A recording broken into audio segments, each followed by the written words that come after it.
Pittsburgh is top 15 in the country in scoring offense, and Miami held them to no shots on goal for the first time in 5 years. You can see all the fans making their way in. We're expecting somewhere around 1,000 people coming here in the middle of a work day on a Monday because they love GMAC. The move to Division I has created some more obstacles for the team to get past, but longtime head coach Dan Sheehan sees those obstacles as a way to get creative. And the fans here are excited because we've got one heck of a matchup tomorrow. Syracuse taking on Clemson, a battle of unranked teams, which is a bit of a surprise. Down south, football means everything, but you cannot forget about the food as well. We're here at an institution about a 15-minute drive away from the Clemson campus. It's going to be really, really hard to get those numbers back and stop that Seminoles offense. There's going to be a lot of pressure, especially on the Syracuse wingbacks, Kendall Lawher and Gabby Wisbeck. If you can't tell by the sweat on my head right now, it's very hot here, so they're going to be running back and forth. And in case you weren't sick enough of watching Cuse football, the season wasn't over just yet. But on the bright side, Syracuse actually had a chance in its season finale because Boston College was 1-10 with that lone win over Fordham in August. So, could Fran Brown end a disastrous season on a high note? Well, Otto's excited, always is, doing that little arm twirl thing. And Boston College on the board first. Luca Lombardo nails a field goal, a former Syracuse student and TikTok star. Good friends with Charlie D'Amelio, that's his claim to fame. Trip Woody, he makes a field goal for Syracuse, and if you can't tell by just the fact that we're showing field goals, this was a ugly, ugly football game. Lombardo makes another 6-6 at the half. Cuse has had a number of good looks on this possession, but just 14 seconds left on the shot clock. See Pat March there up front. Longtime offensive coordinator for Syracuse, was at Princeton before. His offense got a good quick here, just 10 seconds. Anderson's got to hurry, he's got 5. To Leo, last second shot, rolls it in! Michael Leo beats the buzzer, and he's got a hat trick.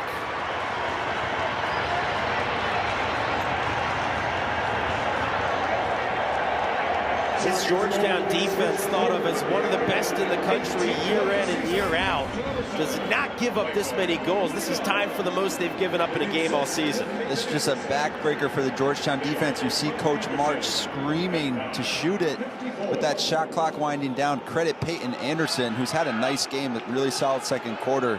Cross-field feed. Michael Leo switches it up. He went low to high on that transition goal in the second quarter. This time goes low to low. 5-hole against Moore.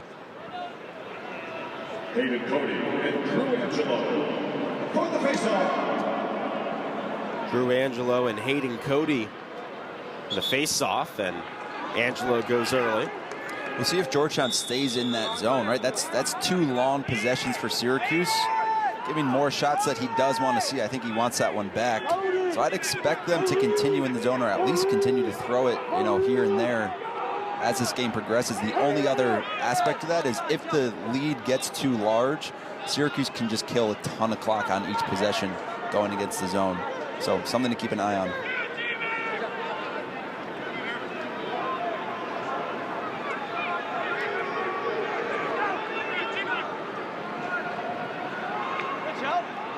Caesar trying to initiate, forces the double team. Great job there by Tyler McCarthy. He's a guy who's transitioned from being a first-line offensive midi to a defensive midi and has been very good at that position, an extremely athletic player. It's interesting, it can often be viewed as a knock for someone to go from offensive midi to defensive midi, but you know, one of the reasons you're seeing this game be the way it is today is for how good Syracuse's D-middies have been, right? Tyler McCarthy in that group, and then he can provide, you know, a spark in transition, a guy that's confident with the ball in the clear. So, you know, his role might have changed, but the significance of his role has not. Feels like probably the biggest improvement this year for Syracuse, that D-midi room. Dante Bowen, one of the top transfers in the country from Ohio State. Jaden Kittelberger, the top short stick defensive midi recruit in the country. And Jake Spallina, who's now a junior, also a part of that room. Yep. They are missing Ryder Ochoa, but even without him, they've been really good. Yeah, and you cannot win big games and make a run into May if you don't have a strong defensive midfield. It's impossible. right? So credit to John O'Dearna for coaching these guys up. These guys have continued to improve, and they've really showed it today, I got to say. Syracuse has a plethora of guys that can throw out there on offense in replace of McCarthy, but he's out there right now. He can stay if he needs to. And take advantage of a matchup. He's got Rory Connor on him right now. And that's another benefit of it, right? You get him transitioning from defense to offense. He might get an attackman or an offensive midfielder that's matched up on him that does not want to be there. Leo's got space, and he's got another. Make it 4 for Michael Leo.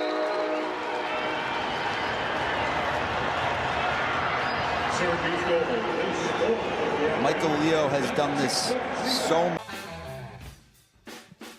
In the bottom of the 8th inning, the Bourne Braves still lead the Whitey Red Sox. It's 3-2. And the Bravos go to a new pitcher on the mound. It's the right-hander out of the University of Alabama, the second-year Bourne Brave, Packy Bradley Cooney. He stands at 6'2", 210 pounds, and is making his second appearance this summer. He pitched back on Friday in Wareham in the Braves' 9-8 win and was really solid. Went 2 innings, gave up just 1 run. He didn't walk anyone, struck out 4. The 1 run that he gave up was a solo homer to Hunter Carnes. Outside of that, it was 6 up, 6 down in 2 innings of work. He enters here in the bottom of the 8th inning after Dom Morrow went 2 1/3 of shutout ball and gave up just 1 hit. It's 5-6-7 at the plate. Connor Capizzi leads things off, the right-handed hitting catcher. He's 1 for 2 today with a double back in the second. Walked his last time up. The first pitch from Bradley Cooney is in for a strike on a fastball on the outside part of the zone.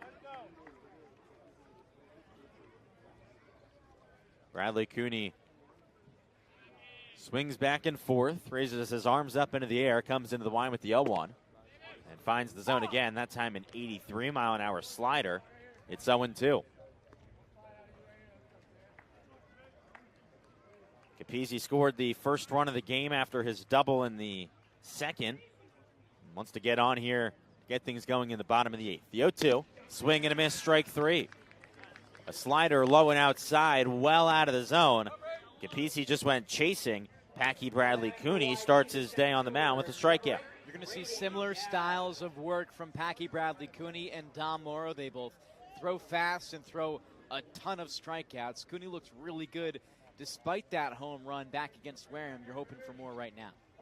Packy Bradley Cooney, one of the most experienced players on this Bourne staff. He's in his 3rd year on the Cape. First pitch to Braden Dowd. A called strike on the up and outside edge of the zone. It's 0-1. Bradley Cooney is the oldest player on the Bourne Braves. He celebrated his 25th birthday earlier this summer. The right-hander comes into the wind. Here's the 0-1.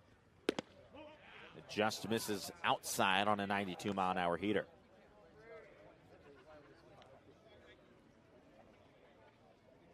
Bradley Cooney was a big part of the Bourne pitching staff towards the end of last season and is expected to be the same this year. He comes into the wind. Here's the pitch. Swinging a bouncing ball, foul down the first base line. It's 1-2. Bradley Cooney's got a familiar face at first base. His regular third baseman at Alabama, Jason Torres, playing on the other side of the diamond today. Always a comfort for familiar players to be in the field for pitchers out in summer ball. He's also got a former teammate last year in Camden Kozel at second. They are both returners to the Braves. Here's the 1-2 pitch. That misses upstairs to Braden Dowd, and the count 2-2. Dowd went down swinging his last time at the plate. That was the first batter that Dom Morrow faced, and his first of 4 Ks. Packy Bradley Cooney has started his outing with a strikeout, and now he's got a 2-2 count against Braden Dowd. From the wind, here's the kick and the pitch. It misses low on an 85-mile-an-hour slider.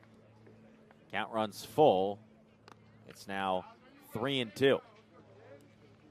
This Braves pitching staff has been good with its control today. Only 3 walks, all from the starter Matt Short. Counts full. 3 balls, 2 strikes, 1 out. Here's the kick and the pitch to Braden Dowd. He swings and unleashes on it. High in the air to center field. Holcomb in front of the wall makes the catch for the second out. A deep fly ball just caught shy of the wall by Bourne center fielder.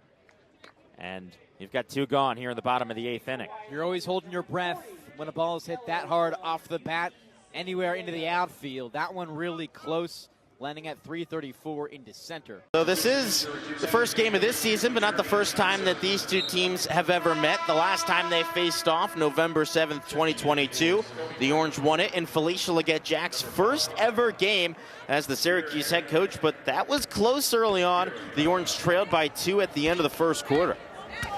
Yeah, Jack's first game, beating Stony Brook. Kind of fitting now, looking for a 400th coming into this game. That was a very sloppy basketball game. The teams combined to shoot 14% from 3. That's a long 2 that's off the mark. And how about the freshman guard, Camden Nelson, picking up the board and now pushing the pace. Delia tries another deep ball and connects this time. First points in Orange for Layla Felia, and I think that Syracuse fans are going to get quite used to hearing that name pretty often. But there's a backdoor cut, and it's rejected, but a foul called, first of the game. Yeah, and I'm going back to that Felia 3. She could shoot it very well at Michigan. 41% from 3 in her sophomore year for the Wolverines. That foul against Journey Thompson, who had just checked in. Here's another look at that three-pointer. Just one of those players that you can trust to take any outside shot. Yeah, didn't even really set her feet and still buried it.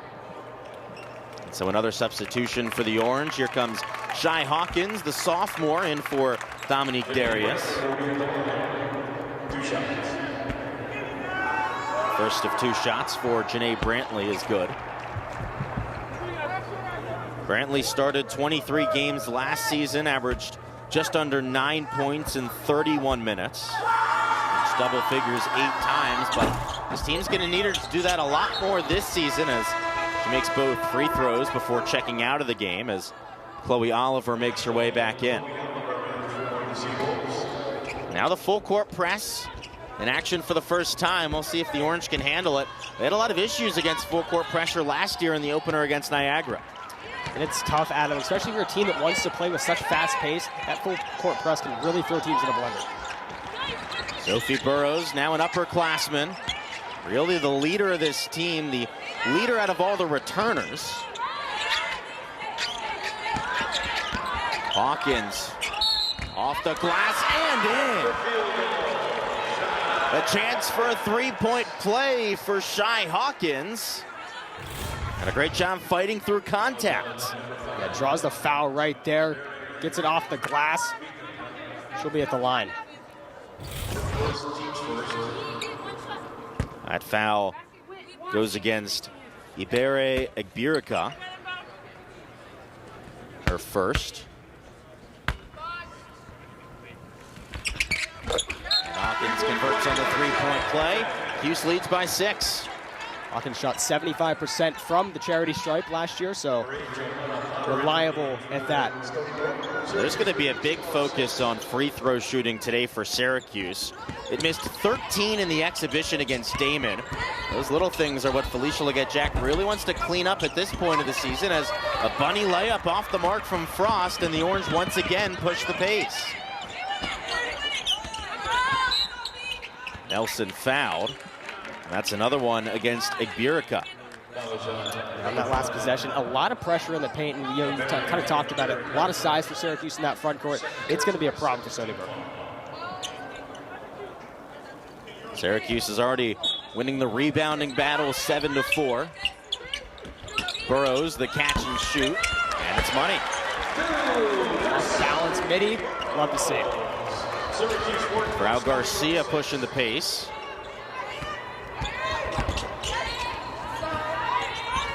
Here's Chloe Oliver into the corner. Once again, Frost. He guarded tightly by Journey Thompson. And there is really nowhere to go against this Syracuse defense. That's just thrown into the air and too easy for Layla Felia to snatch. And now Syracuse has numbers. Here's Burrows, but she'll slow it down. You look at the opening tip of the game in the paint. Stony Brook's not going to see a lot of points in the paint tonight.